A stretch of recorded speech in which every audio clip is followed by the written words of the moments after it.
Chapter 9 The Final Religion. In 1997, Deep Blue, a supercomputer developed by IBM, beat Garry Kasparov, the world's best chess player. It was a watershed moment in the history of computing, a seismic event that shook many people's understanding of technology, intelligence, and humanity. But today, it is but a quaint memory. Of course a computer would beat the world champion at chess. Why wouldn't it? Since the beginning of computing, chess has been a favorite means to test artificial intelligence. That's because chess possesses a near infinite number of permutations. There are more possible chess games than there are atoms in the observable universe. In any board position, if one looks only 3 or 4 moves ahead, there are already hundreds of millions of variations.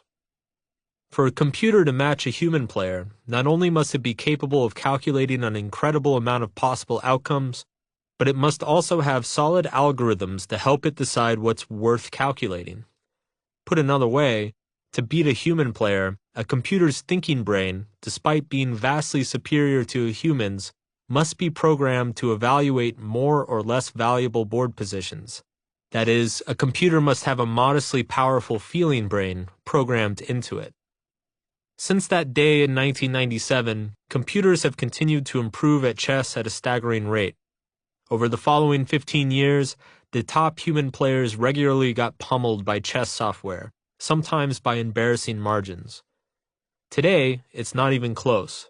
Kasparov himself recently joked that the chess app that comes installed on most smartphones is far more powerful than Deep Blue was.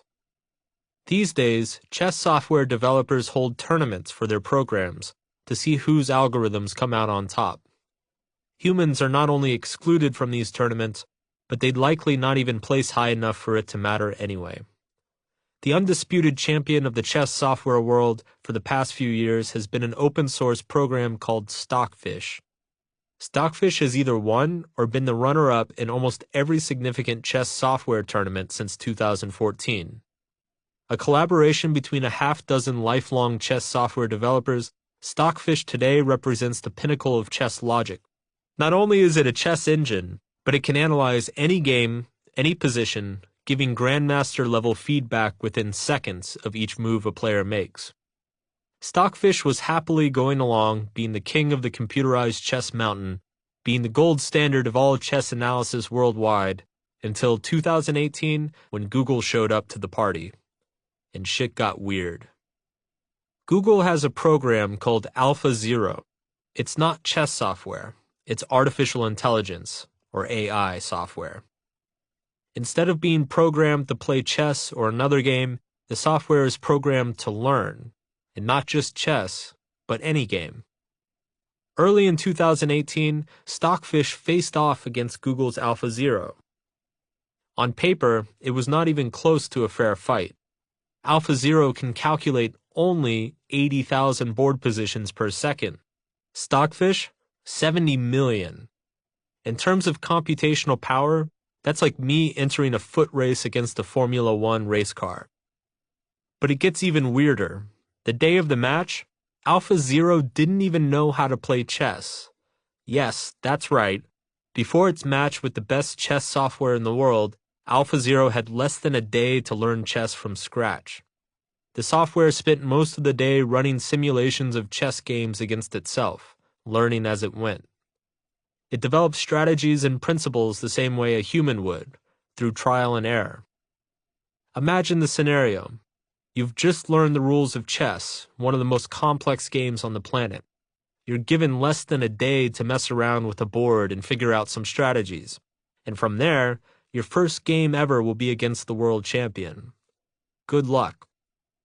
Yet, somehow, AlphaZero won. Okay, it didn't just win. AlphaZero smashed Stockfish. Out of 100 games, AlphaZero won or drew every single game. Read that again. A mere 9 hours after learning the rules of chess, AlphaZero played the best chess-playing entity in the world and did not drop a single game out of 100. It was a result so unprecedented that people still don't know what to make of it. Human grandmasters marveled at the creativity and ingenuity of AlphaZero. One, Peter Hein Nielsen, gushed, "I always wondered how it would be if a superior species landed on Earth and showed us how they played chess. I feel now I know."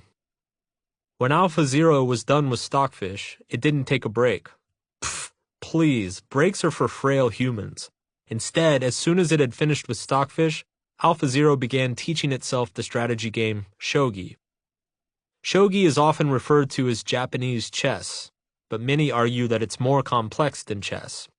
Whereas Kasparov lost to a computer in 1997, top shogi players didn't begin to lose to computers until 2013. Either way, AlphaZero destroyed the top shogi software, called Elmo, and by a similarly astounding margin. In 100 games, it won 90, lost 8, and drew 2. Once again, AlphaZero's computational powers were far less than Elmo's. In this case, it could calculate 40,000 moves per second, compared to Elmo's 35 million. And once again, AlphaZero hadn't even known how to play the game the previous day. In the morning, it taught itself 2 infinitely complex games, and by sundown, it had dismantled the best-known competition on Earth. Newsflash, AI is coming, and while chess and shogi are one thing, as soon as we take AI out of the board games and start putting it in the boardrooms, well, you and I and everyone else will probably find ourselves out of a job. Already, AI programs have invented their own languages that humans can't decipher, become more effective than doctors at diagnosing pneumonia, and even written passable chapters of Harry Potter fanfiction. At the time of this writing, we're on the cusp of having self-driving cars, automated legal advice, and even computer-generated art and music. Slowly but surely, AI will become better than we are at pretty much everything: medicine, engineering, construction, art, technological innovation. You'll watch movies created by AI and discuss them on websites or mobile platforms built by AI, moderated by AI, and it might even turn out that the person you'll argue with will be an AI. But as crazy as that sounds, it's just the beginning, because here's where the bananas will really hit the fan. The day an AI can write AI software better than we can. When that day comes, when an AI can essentially spawn better versions of itself at will, then buckle your seatbelt, amigo, because it's going to be a wild ride, and we will no longer have control over where we're going. AI will reach a point where its intelligence outstrips ours by so much that we will no longer comprehend what it's doing. Cars will pick us up for reasons we don't understand and take us to locations we didn't know existed. We will unexpectedly receive medications for health issues we didn't know we suffered from. It's possible that our kids will switch schools, we will change jobs, economic policies will abruptly shift. Governments will rewrite their constitutions, and none of us will comprehend the full reasons why. It will just happen. Our thinking brains will be too slow, and our feeling brains too erratic and dangerous. Like AlphaZero inventing chess strategies in mere hours that chess's greatest minds could not anticipate, advanced AI could reorganize society and all our places within it in ways we can't imagine. Then we will end up right back where we began, worshiping impossible and unknowable forces that seemingly control our fates. Just as primitive humans prayed to their gods for rain and flame, the same way they made sacrifices, offered gifts, devised rituals, and altered their behavior and appearance to curry favor with the naturalistic gods, so will we. But instead of the primitive gods, we will offer ourselves up to the AI gods. We will develop superstitions about the algorithms. If you wear this, the algorithms will favor you. If you wake at a certain hour and say the right thing and show up at the right place, the machines will bless you with great fortune. If you are honest and don't hurt others and take care of yourself and your family, the AI gods will protect you. The old gods will be replaced by the new gods, the algorithms, and in a twist of evolutionary irony, the same science that killed the gods of old will have built the gods of new. There will be a great return to religiosity among mankind, and our religions won't necessarily be so different from the religions of the ancient world. After all, our psychology is fundamentally evolved to deify what it doesn't understand. to exalt the forces that help or harm us, to construct systems of values around our experiences, to seek out conflict that generates hope. Why would AI be any different?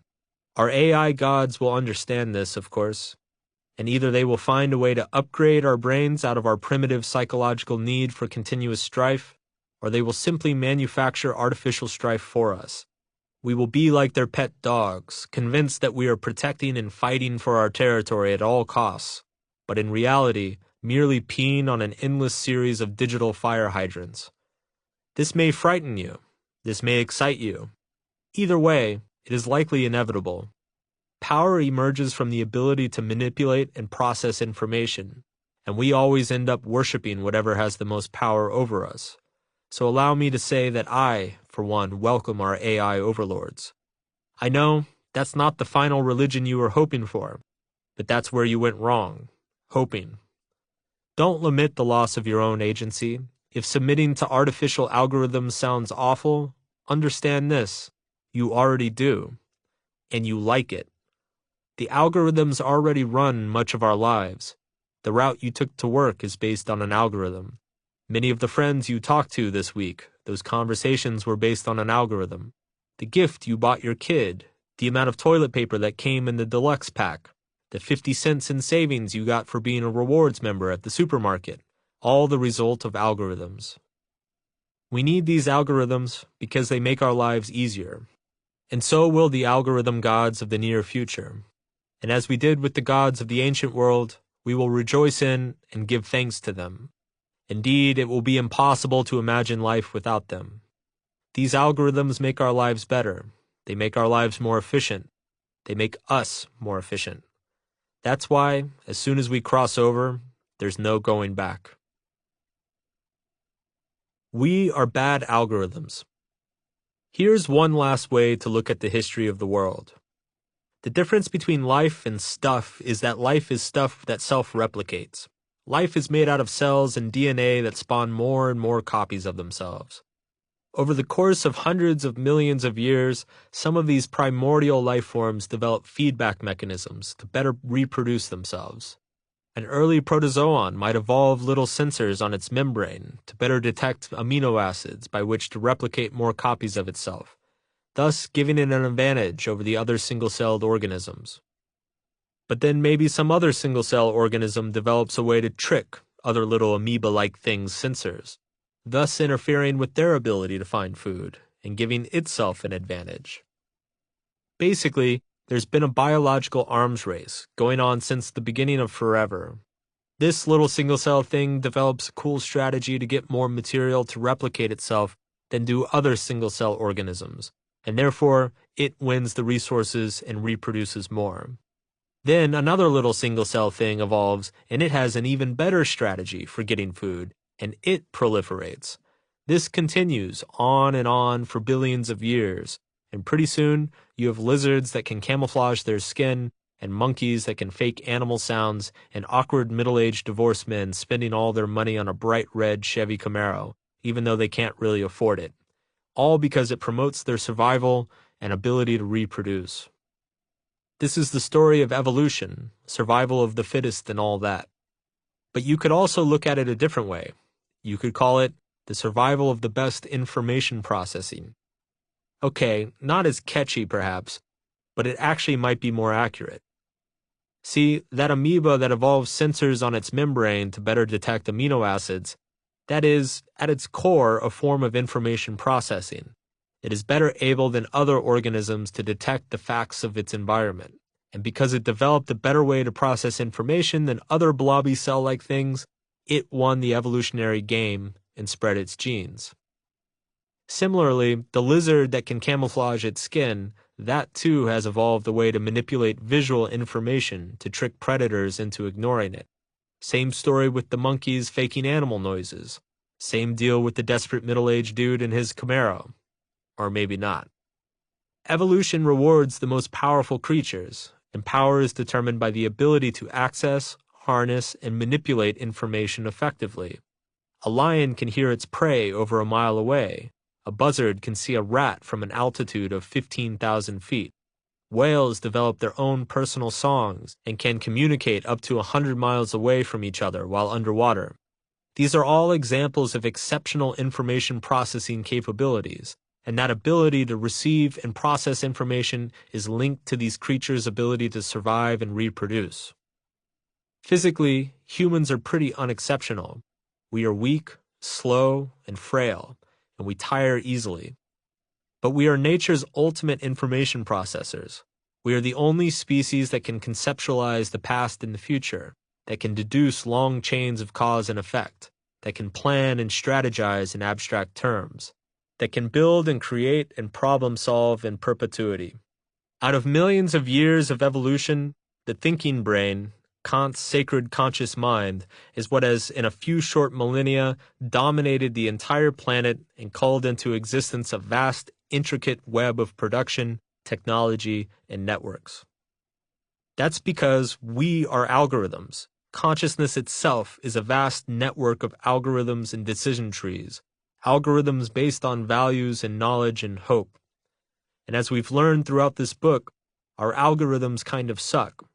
I mean, they worked pretty well for the first few 100,000 years. They worked well on the savannah, when we were hunting bison and living in small nomadic communities and never met more than 30 people in our entire lives.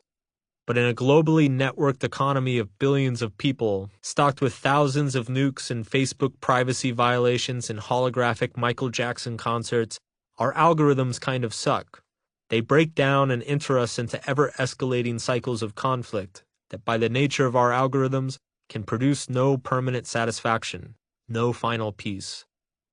It's like that brutal advice you sometimes hear, that the only thing all your fucked up relationships have in common is you. Well, the only thing that all the biggest problems in the world have in common is us. Nukes wouldn't be a problem if there weren't some dumb fuck sitting there tempted to use them.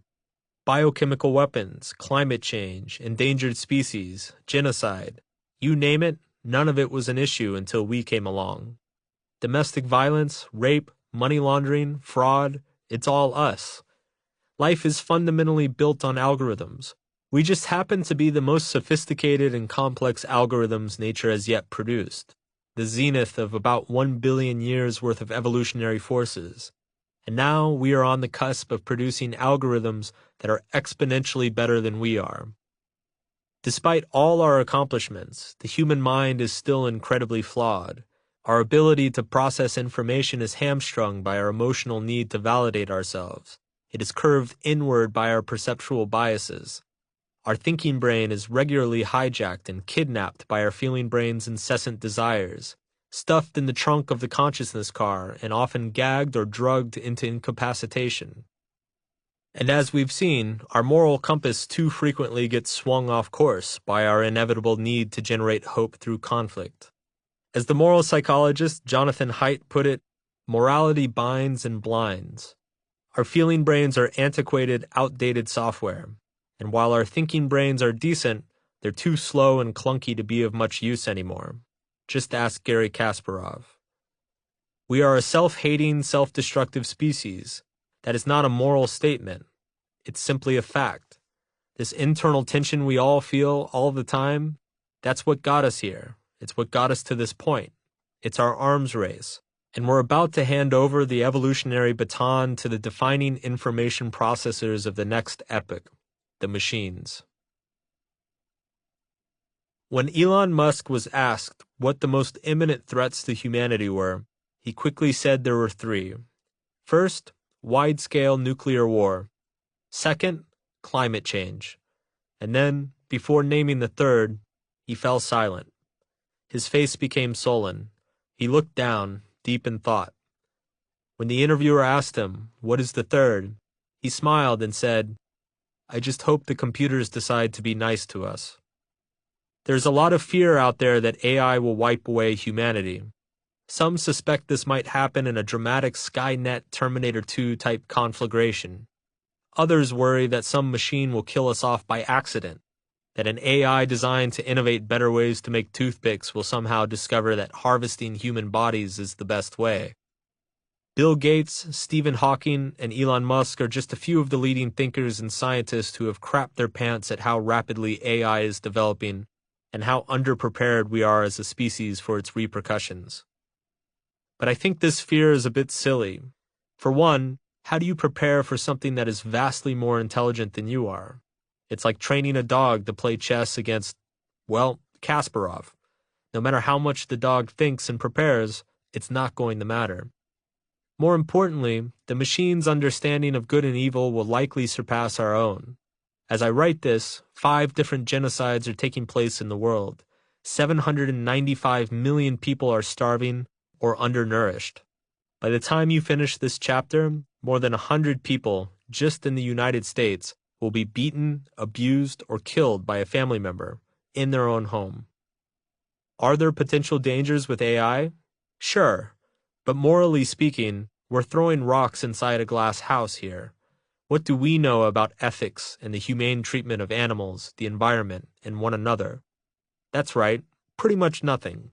When it comes to moral questions, humanity has historically flunked the test, over and over again. Superintelligent machines will likely come to understand life and death, creation and destruction, on a much higher level than we could ever on our own. And the idea that they will exterminate us for the simple fact that we aren't as productive as we used to be, or that sometimes we can be a nuisance, I think is just projecting the worst aspects of our own psychology onto something we don't understand and never will. Or, here's an idea. What if technology advances to such a degree that it renders individual human consciousness arbitrary? What if consciousness can be replicated, expanded, and contracted at will? What if removing all these clunky, inefficient biological prisons we call bodies, or all these clunky, inefficient psychological prisons we call individual identities, results in far more ethical and prosperous outcomes? What if the machines realize we'd be much happier being freed from our cognitive prisons and having our perception of our own identities expanded to include all perceivable reality? What if they think we're just a bunch of drooling idiots and keep us occupied with perfect virtual reality porn and amazing pizza until we all die off by our own mortality? Who are we to know, and who are we to say? Nietzsche wrote his books just a couple decades after Darwin's On the Origin of Species was published in 1859. By the time Nietzsche came onto the scene, the world was reeling from Darwin's magnificent discoveries, trying to process and make sense of their implications. And while the world was freaking out about whether humans really evolved from apes or not, Nietzsche, as usual, looked in the opposite direction of everyone else. He took it as obvious that we evolved from apes. After all, he said, why else would we be so horrible to one another? Instead of asking what we evolved from, Nietzsche instead asked what we were evolving toward. Nietzsche said that man was a transition, suspended precariously on a rope between 2 ledges, with beasts behind us and something greater in front of us. His life's work was dedicated to figuring out what that something greater might be, and then pointing us toward it. Nietzsche envisioned a humanity that transcended religious hopes, that extended itself beyond good and evil, and rose above the petty quarrels of contradictory value systems. It's these value systems that fail us and hurt us, and keep us down in the emotional holes of our own creation.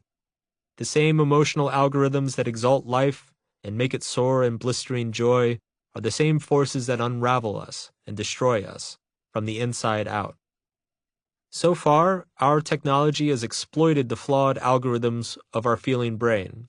Technology has worked to make us less resilient and more addicted to frivolous diversions and pleasures, because these diversions are incredibly profitable.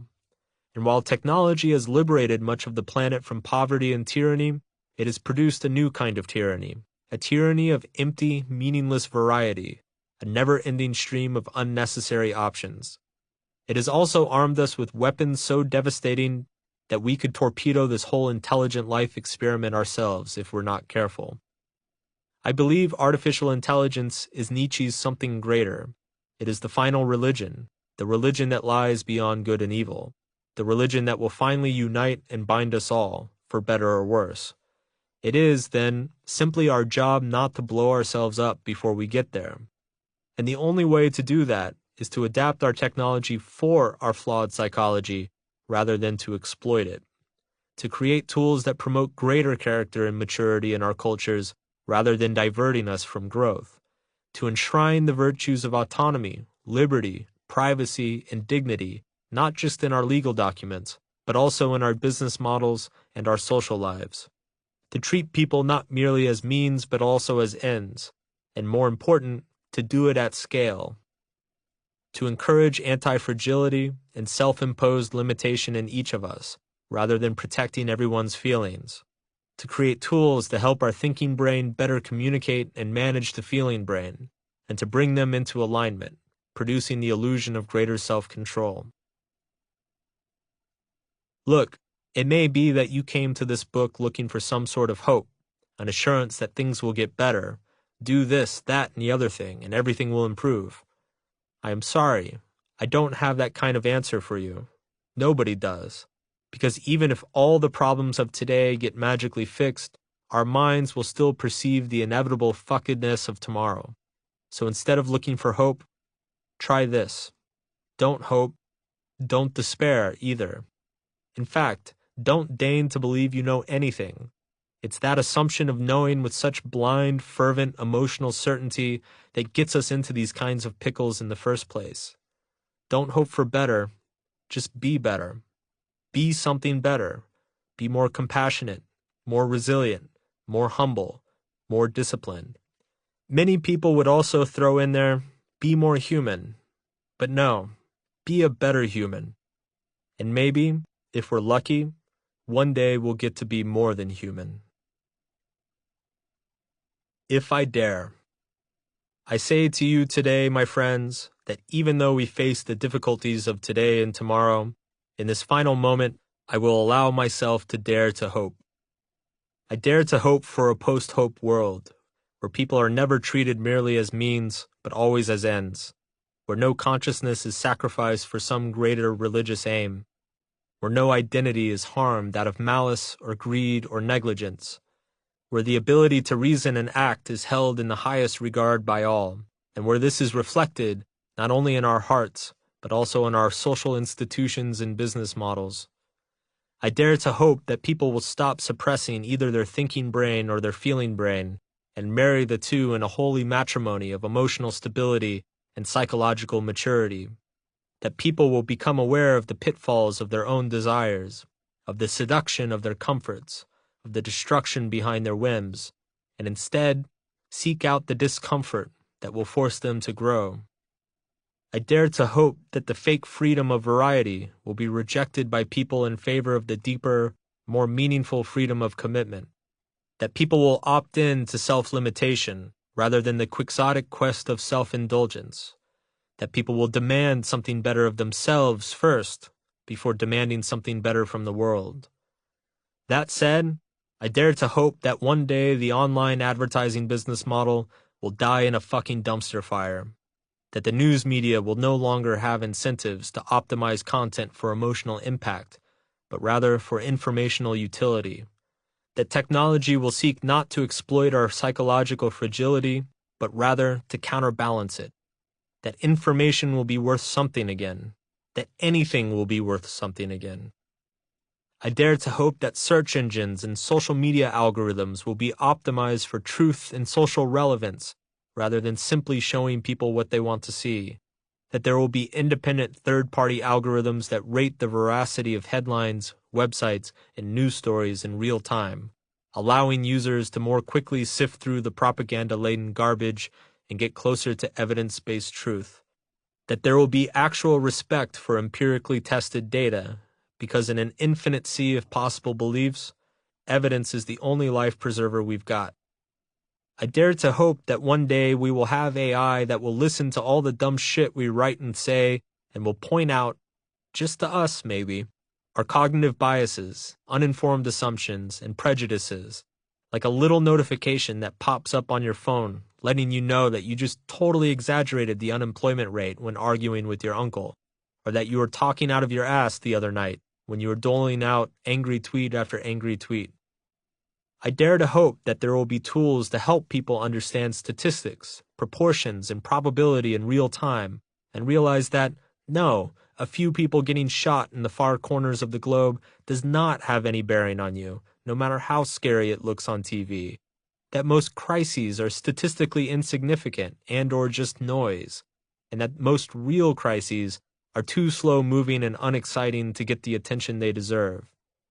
I dare to hope that education will get a much-needed facelift, incorporating not only therapeutic practices to help children with their emotional development, but also letting them run around and scrape their knees and get into all sorts of trouble. Children are the kings and queens of anti-fragility, the masters of pain. It is we who are afraid. I dare to hope that the oncoming catastrophes of climate change and automation are mitigated, if not outright prevented, by the inevitable explosion of technology wrought by the impending AI revolution. That some dumb fuck with a nuke doesn't obliterate us all before that happens, and that a new, radical human religion doesn't emerge that convinces us to destroy our own humanity, as so many have done before. I dare to hope that AI hurries along and develops some new virtual reality religion that is so enticing that none of us can tear ourselves away from it long enough to get back to fucking and killing each other. It will be a church in the cloud, except it will be experienced as one universal video game. There will be offerings and rites and sacraments, just as there will be points and rewards and progression systems for strict adherence. We will all log on and stay on because it will be our only conduit for influencing the AI gods, therefore, the only wellspring that can quench our insatiable desire for meaning and hope. Groups of people will rebel against the new AI gods, of course, but this will be by design, as humanity always needs factious groups of opposing religions, for this is the only way for us to prove our own significance. Bands of infidels and heretics will emerge in this virtual landscape, and we will spend most of our time battling and railing against these various factions. We will seek to destroy one another's moral standing and diminish each other's accomplishments, all the while not realizing that this was intended. The AI, realizing that the productive energies of humanity emerge only through conflict, will generate endless series of artificial crises in a safe virtual realm, where that productivity and ingenuity can then be cultivated and used for some greater purpose we won't ever know or understand. Human hope will be harvested like a resource, a never-ending reservoir of creative energy. We will worship at AI's digitized altars. We will follow their arbitrary rules and play their games, not because we're forced to, but because they will be designed so well that we will want to. We need our lives to mean something, and while the startling advance of technology has made finding that meaning more difficult, the ultimate innovation will be the day we can manufacture significance without strife or conflict, find importance without the necessity of death. And then, maybe one day, we will become integrated with the machines themselves. Our individual consciousnesses will be subsumed, our independent hopes will vanish, we will meet and merge in the cloud, and our digitized souls will swirl and eddy in the storms of data, a splay of bits and functions harmoniously brought into some grand unseen alignment. We will have evolved into a great unknowable entity.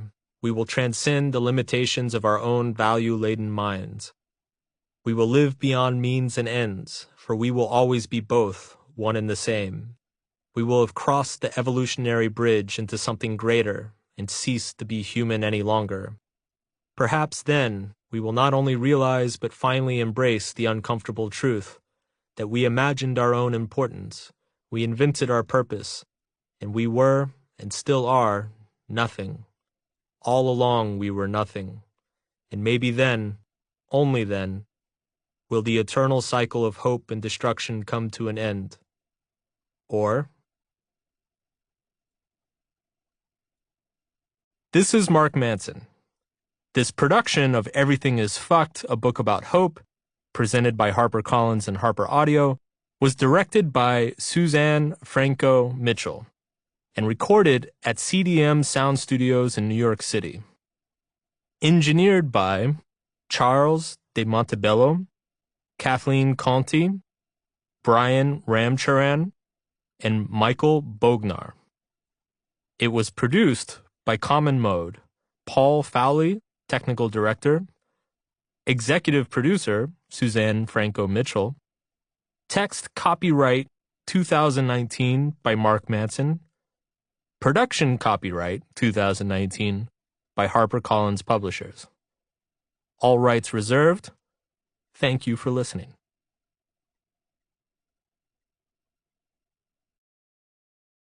Audible hopes you have enjoyed this program.